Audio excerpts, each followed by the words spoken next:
সাম্প্রদায়িক অভিসন্ধি নিয়ে করিমগঞ্জ জেলার নাম পরিবর্তন মানছি না, মানবো না। সাম্প্রদায়িক অভিসন্ধি নিয়ে করিমগঞ্জ জেলার নাম পরিবর্তন মানছি না, মানবো না। আমরা চাই করিমগঞ্জ, আমরা চাই করিমগঞ্জ, আমাদের দাবি করিমগঞ্জ, আমাদের দাবি ন্যায্য দাবি, আমাদের দাবি মানতে হবে, আমাদের দাবি মানতে হবে। নইলে মুদের সংগ্রাম নইলে মুদের সংগ্রাম নইলে মুদের সংগ্রাম। আওয়াজ দো, আওয়াজ দো। বিজেপি সরকার গো, বিজেপি সরকার গো ব্যাক, রাম সরকার গো ব্যাক। হিমন্ত বিশ্ব শর্মা হায় হায়, হিমন্ত বিশ্ব শর্মা হায় হায়, আসাম সরকার হায় হায়, বিজেপি সরকার গো ব্যাক।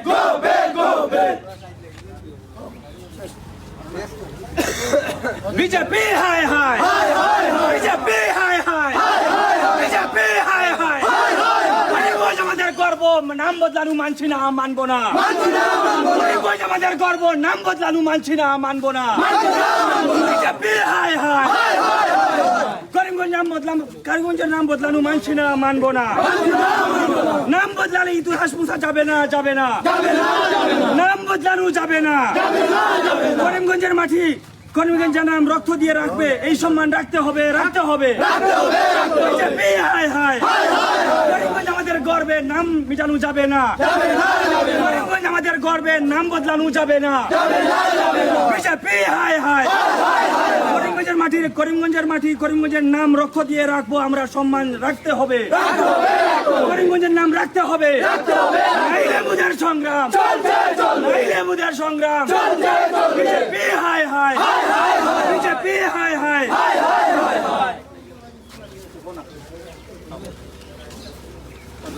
16 সেপ্টেম্বর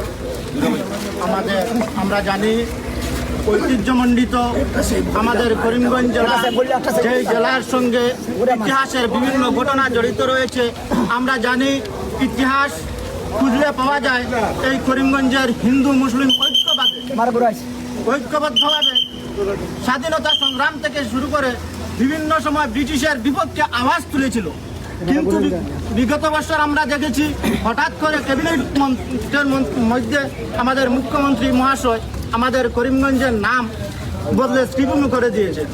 যে শ্রীভূমি করে দিয়েছেন আমাদের বিশ্বকবি রবীন্দ্রনাথ ঠাকুর, যিনি বাঙালির গর্ব, যিনি ভারতের গর্ব, যিনি ভারতের মানুষের হৃদয়ের মধ্যে সবসময় জীবিত থাকেন। উনার নাম নিয়ে উনাকে ব্যবহার করে যে এই জেলার নাম শ্রীভূমি দেওয়া হয়েছে। আসলে যদি আমরা সেই ইতিহাস খুঁজতে যাই, রবীন্দ্রনাথ ঠাকুরের সেই উক্তি যদি আমরা খুঁজতে চাই, তাহলে আমাদের করিমগঞ্জ জেলার সঙ্গে সেই শ্রীভূমি কথাটির কোনো সম্পর্ক নেই। এটাই শুধুমাত্র মুখ্যমন্ত্রী মহাশয় নিজের রাজনৈতিক মুনাফার জন্য, রাজনৈতিক ফায়দার জন্য, হিন্দু মুসলমান ডিভাইড করার জন্য তিনি সবসময় এইভাবে মানুষের মধ্যে বিভ্রান্তকর সৃষ্টি করার জন্য বিভিন্ন সময় মন্তব্য করে থাকেন। আজ করিমগঞ্জ জেলার নাগরিক, সর্বস্তরের নাগরিক আজকে এই ধর্মঘটটি সফল করার জন্য বিভিন্ন জায়গার মধ্যে একত্রিত হয়ে এই ধর্মঘট পালন করে যাচ্ছেন। আজ কালীগঞ্জের মানুষও একত্রিত হয়ে বাজারে বিভিন্ন ব্যবসা প্রতিষ্ঠান থেকে শুরু করে গাড়ি ঘোড়া সব কিছুই বন্ধ করে রেখেছে।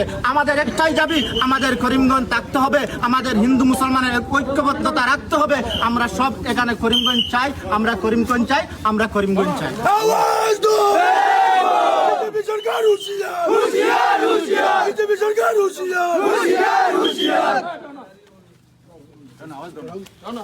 বিজেপি হায় হায়, বিজেপি হায় হায়।